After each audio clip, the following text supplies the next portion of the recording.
Yang satu Tuhannya ada dua.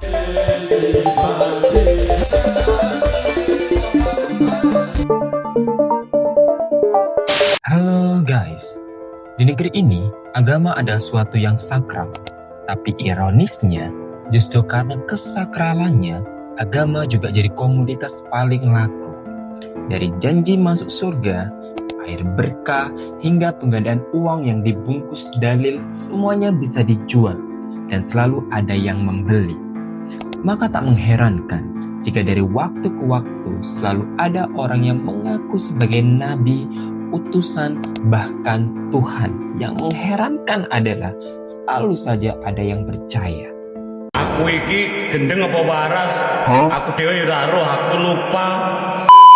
Baru-baru ini kita kembali digembarkan oleh fenomena yang tak kalah kontroversial.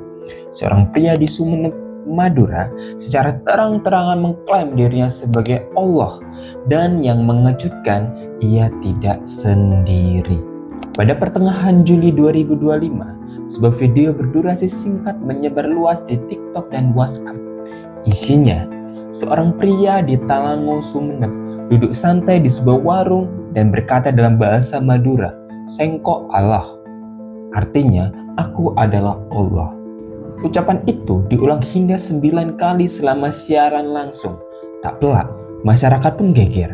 Sebagian mengecam keras, sebagian menyebutnya gila, dan tak sedikit pula yang menduga ini bukan sekadar delusi pribadi, melainkan simbol dari fenomena sosial yang lebih dalam. Pengakuan semacam ini bukan hal baru. Indonesia mencatat sejumlah kasus serupa, seperti Dimas Kanjeng mengklaim bisa menggandakan uang lewat energi spiritual dan memiliki ribuan pengikut. Kemudian ada juga Sabar Nababan, dosen yang menyebut dirinya Tuhan dan membuat agama sendiri di NTB. Lalu juga ada Chandra di Kendari, mengaku Allah dan menjanjikan surga bagi anak pang. Saya Allah Subhanahu wa taala. Tapi bohong.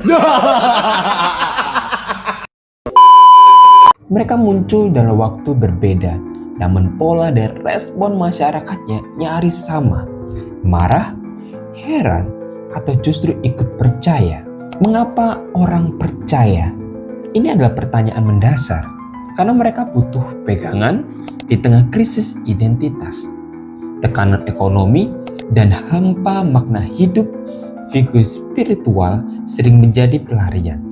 Mereka hadir bukan hanya menjanjikan keselamatan, tapi menawarkan makna instan dan jawaban atas kegelisahan yang tidak disediakan oleh sistem sosial, pendidikan, bahkan agama yang formal. Di masyarakat kita yang seringkali anti kritik dan masih feodal secara budaya, seorang berbicara penuh percaya diri dan tanpa religius seringkali langsung dianggap suci tanpa diuji kebenarannya. Harus diakui, jualan agama adalah praktik yang sangat nyata di Indonesia. Banyak guru spiritual atau tokoh agama gadungan memanfaatkan simbol-simbol suci untuk menjual produk, jasa, atau bahkan ideologi. Tiap satu hisapan itu mendapatkan pahala. Percaya ora? Hisapan ini ke Allah.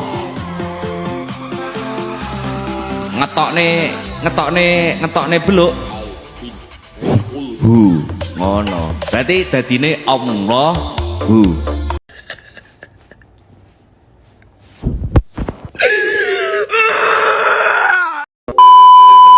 Agama berubah menjadi panggung di mana kesalehan ditukar dengan loyalitas, uang, atau kekuasaan. Bahkan dalam kasus tertentu, mengaku Tuhan pun bisa menjadi panggung karena pasar keyakinan kita memang luas, longgar, dan haus sensasi. Dari sisi psikologi, pengakuan sebagai Tuhan bisa dikategorikan sebagai bentuk delusi keagungan, umum pada penderita skizofrenia, paranoid, atau gangguan bipolar. Mereka memiliki keyakinan kuat akan keistimewaan dirinya meskipun bertentangan dengan realitas. Kasus pria di Sumeneb bukan hanya tentang seorang yang mengaku Tuhan, tapi tentang kekosongan spiritual, lemahnya literasi agama, dan rapuhnya daya kritis masyarakat. Ketika agama dijadikan komoditas dan masyarakat kehilangan kemampuan membedakan yang sakral dan manipulatif, maka yang terjadi bukan lagi keimanan tapi ilusi. Karena itu, kita semua harus belajar lebih kritis, beriman tapi tetap rasional, tunduk pada nilai-nilai ilahiyah tapi tidak mudah terhadap tipu daya manusia. Kalau konten ini membuat perspektif baru buat kamu, untuk share ke temanmu. Tulis pendapatmu di kolom komentar. Menurut kamu, kenapa masyarakat mudah percaya pada klaim semacam ini? Dan bagaimana sebaiknya kita bersikap? Karena tugas manusia bukan hanya percaya, tapi berpikir, menyaring, dan menjaga akal sehatnya.